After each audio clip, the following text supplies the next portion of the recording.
On a mysterious pinpoint in the Pacific Ocean called Easter Island, a gathering of stone giants guards the shore. No one knows who carved them, why they exist, or how the 50-ton monsters were put into place. Yet they're here, unexplainable gargantuan pieces in baffling mystery.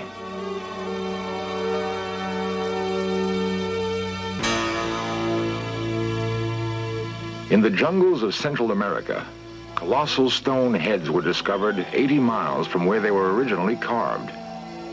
Weighing 100 tons, there is no clue as to how they were transported through dense swamp, nor do we know who moved them to this remote jungle. Long before the Egyptians built the pyramids, someone constructed a vast stone city atop a peak in the Andes. The ruins stand empty and silent. Each carving is a disconnected figure from the past, yet some common origin might join them together. The earth itself bears the portraits of still other giants scratched onto a plateau in California 10,000 years ago. Others were etched with precision into an English hillside long before the building of Stonehenge.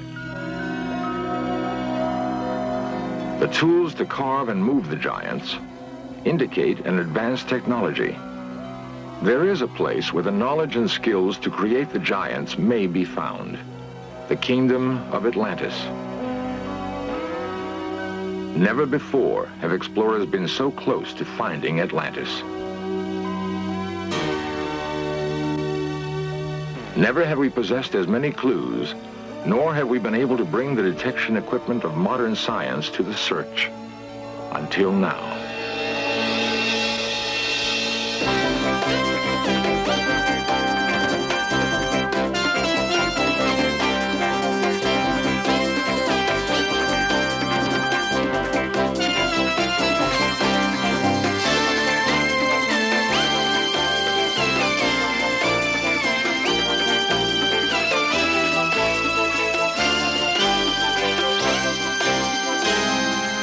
The broken column may be all that remains of an entire civilization blasted apart by an incredible explosion.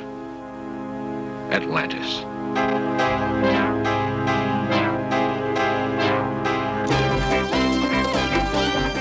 This series presents information based in part on theory and conjecture. The producer's purpose is to suggest some possible explanations, but not necessarily the only ones, to the mysteries we will examine.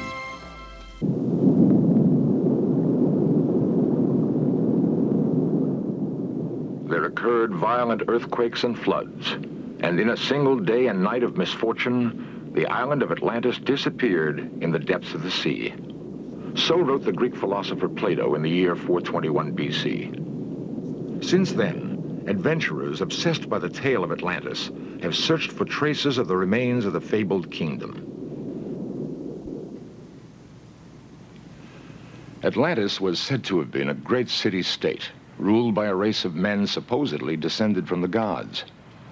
Was it a real city, a wondrous land, or a myth, a tale created by someone's wild imagination?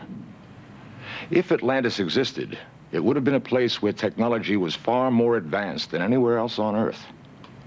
To discover such a city, we may use as clues descriptions that can be found in the writings of the great Greek philosopher, Plato. At first, a small Greek island in the Aegean seemed an unlikely place to start the search, for Plato had written of a great and wonderful empire. They had conquered almost all of Africa, he reported, and more than half of Europe. Such a kingdom hardly fits the image of a tiny island like Santorini. In 1966, however, the remains of an ancient building were dug from beneath 250 feet of ash and lava.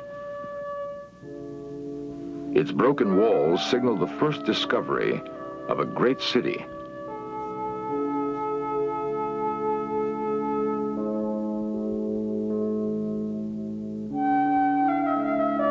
Today, only small villages cling to the Santorini mountainsides. But the island was once a large, circular landmass. 3,500 years ago, it was shattered by an incredible volcanic explosion. All that remains is a thin crescent of mountain and a sullen, smoldering volcano that erupts at least twice a century. The volcano that destroyed the island Plato knew as Thera may also have hidden all evidence of Atlantis.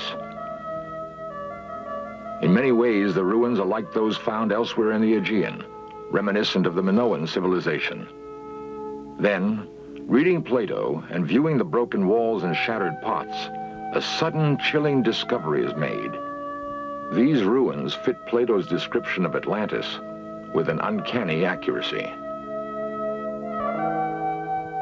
They constructed buildings about them and planted suitable trees, wrote Plato.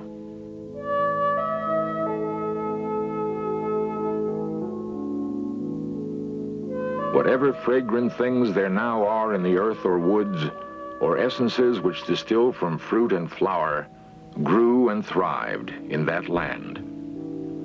They had such an amount of wealth as was never possessed by kings and potentates, and is not likely ever to be again. The entire area was densely crowded and kept up a multitudinous sound of human voices, of din and clatter of all sorts, night and day. There were the king's baths, and there were separate baths for women, and to each of them they gave as much adornment as possible. There were many temples built and dedicated to the gods, also gardens and places of exercise. Plato tells us the citizens of Atlantis were skilled engineers, astronomers, and architects. He describes buildings and tools, and time after time we see in the ruins of Santorini the almost eyewitness accuracy of his account. The clockwork gears fished from the Aegean Sea are part of an ancient computer. It was used to plot the course of the planets and stars across the skies of Greece. The first modern computer was built in 1930, yet these gears were fashioned 2,000 years earlier. Based on a highly advanced understanding of physics, mathematics, and astronomy, there is nothing else like it in classical Greek technology, but it may have derived its origin from Plato's Atlantis.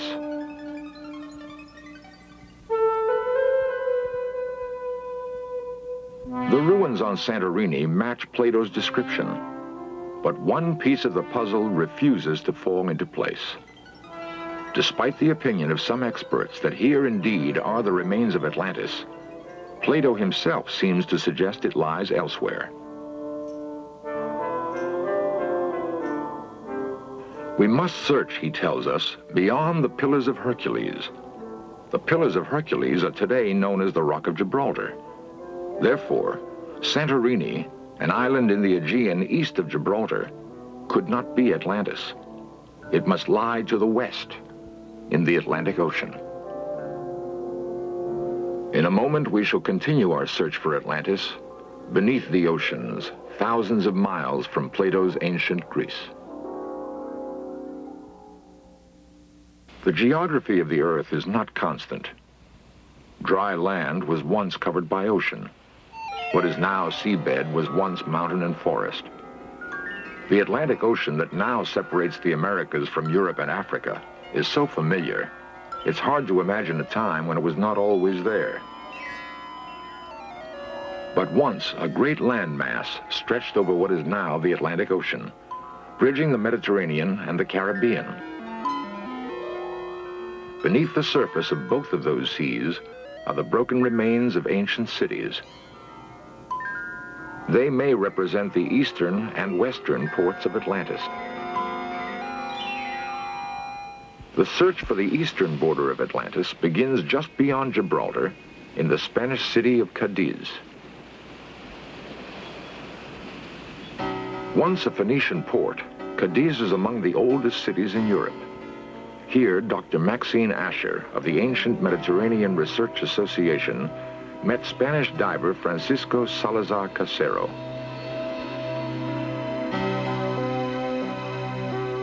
Two and a half miles offshore and 95 feet deep on the continental shelf, Casero found an ancient amphora. It had lain among the ruins of a city, older, he said, than any of the Greek and Phoenician remains in the area.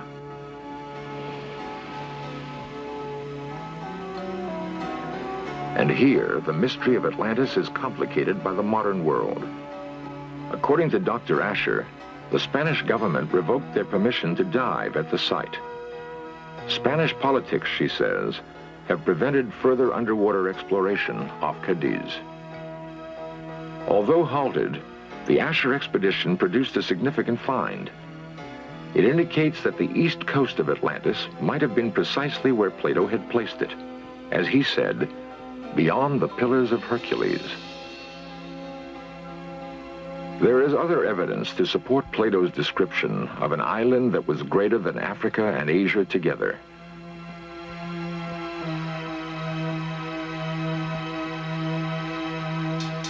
Ancient maps have led geographers to explore the possibility that the Antarctic slowly drifted south in the wake of a massive upheaval.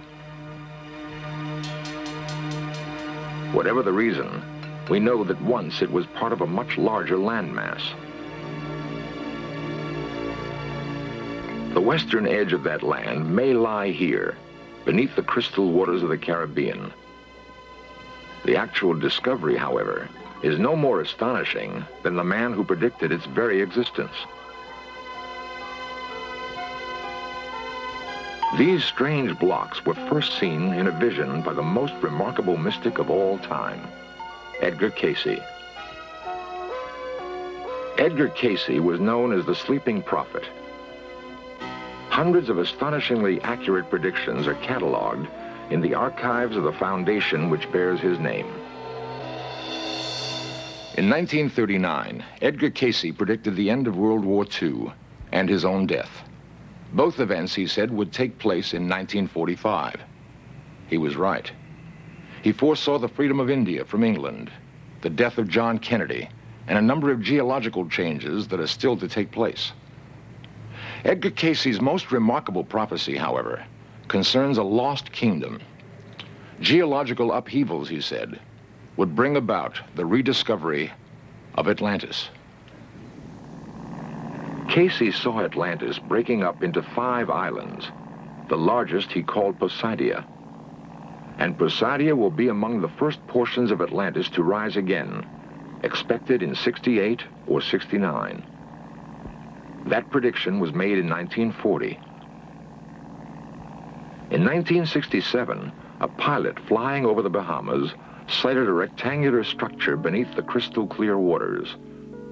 It was precisely where Cayce had said Atlantis would be, under the slime of ages of seawater, near what is known as Bimini, off the coast of Florida. And here they lie, huge white blocks chiseled with incredible precision and covering a large area of ocean bottom. No one knows how they got here 35 feet beneath the sea off the coast of Bimini. But here they are found. 2 possible explanations exist.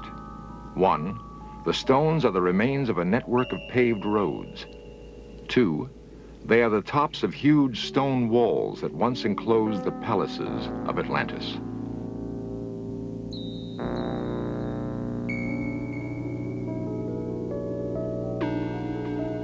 Author Peter Tompkins filmed the work of an expedition that hoped to locate Atlantis using clues from Cayce's writings.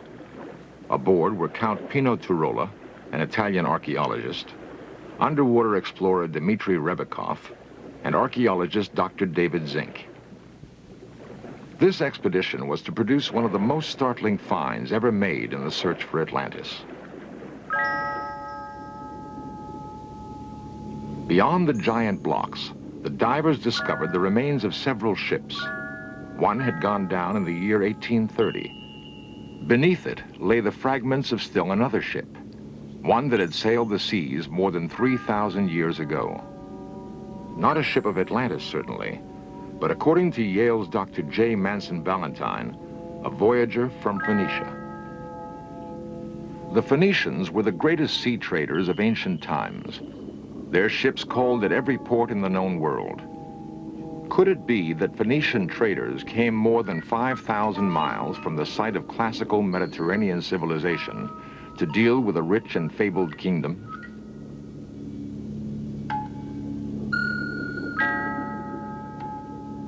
The question posed by the wrecks and the blocks of the Bimini Wall remained unanswered as the expedition continued to explore the waters off Bimini.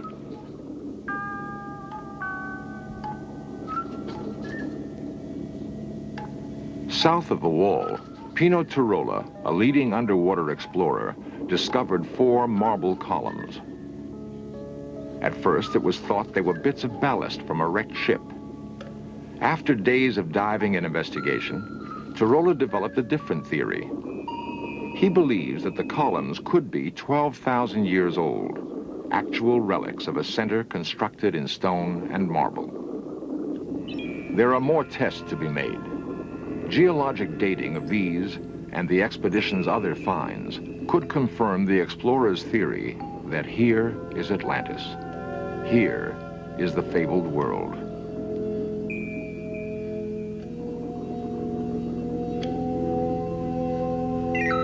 Here, ships may have visited a crowded port. Here, marketplaces may have been filled with the multitudinous sound of human voices that Plato told us about. The din and clatter of all sorts, night and day.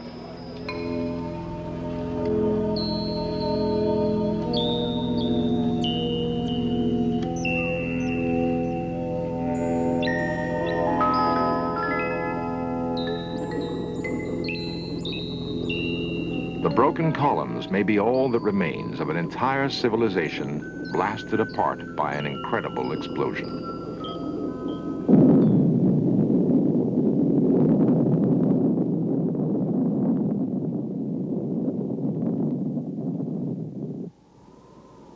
At every one of the sites we have investigated, there are artifacts of a remarkable civilization.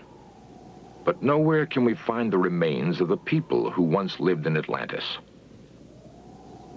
Plato may have explained it when he said the people of Atlantis were warned of impending disaster, and they fled.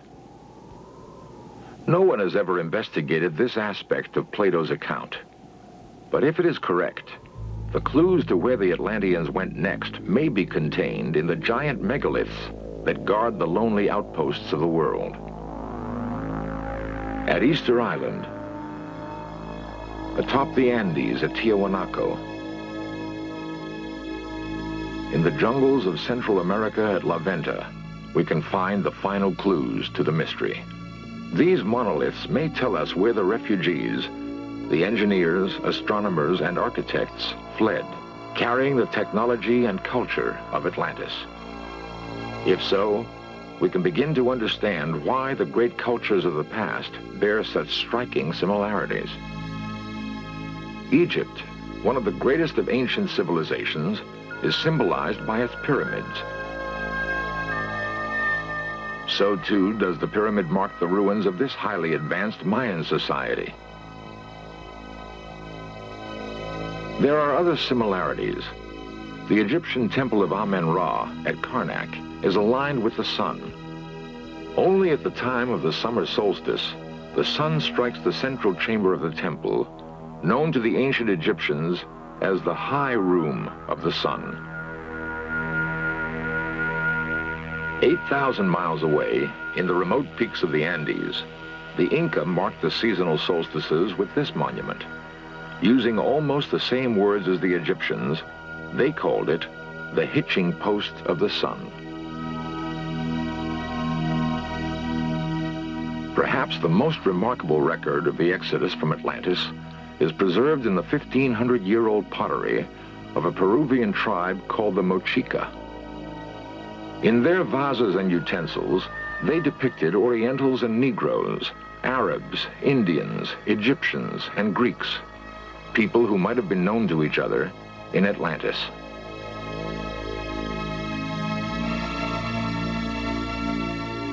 In the stones and bones of the past, we've made a startling discovery. There is a common origin for many widely dispersed ancient civilizations. In the tombs of Peru, we see similarities with other cultures, with the Mayans, with the Egyptians. In the development of mathematics and astronomy, we see links that may reach back to a common origin in Atlantis. And most startling of all is the shared belief in eternal life.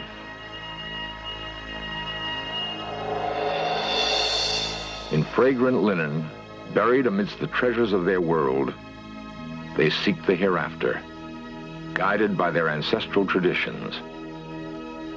Perhaps their ancestors were the people of Atlantis.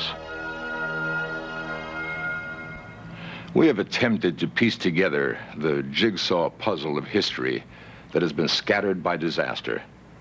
In so doing, we've found what may be the only remaining traces of the lost kingdom of Atlantis. Of one thing we can be certain: the memory of Atlantis is no myth. It is history.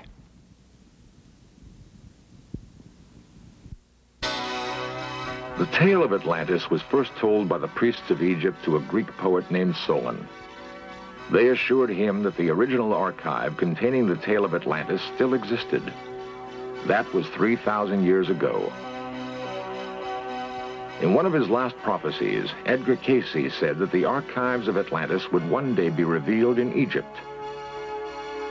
Soon, a new expedition will begin the re-exploration of the pyramids of Egypt, searching among the hieroglyphs and tomb paintings for the absolute proof that once, back before the beginnings of history, a marvelously advanced civilization of human beings once ruled the earth from an island continent called Atlantis.